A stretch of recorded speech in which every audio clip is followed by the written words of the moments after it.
اعوذ بالله من الشیطان اللعین الرجیم. بسم الله الرحمن الرحیم.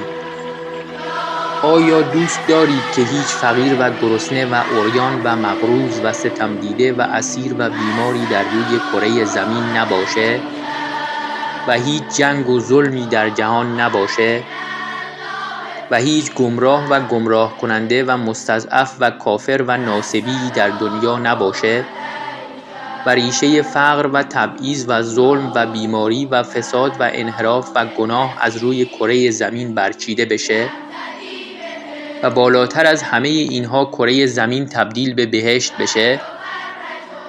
تنها راه چاره برای تحقق این امر ظهور امام عصر عجل الله تعالی فرجه الشریفه و یکی از راه‌های نزدیکتر کردن ظهور احیای امر یا نشر علوم یا احادیث شریفه اهل بیت علیهم السلامه تا جهانیان با آشنایی با اهل بیت علیهم السلام و کلام شریفشون هرچه بیشتر شیعه بشن و تعداد یاران امام عصر عجل الله تعالی فرجه الشریف و دعا کنندگان جهت ظهور بیشتر بشه.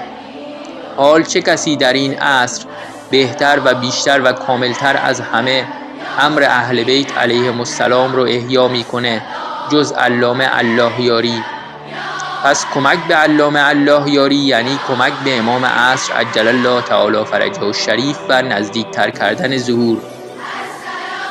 تا حالا بهش کمک کردی؟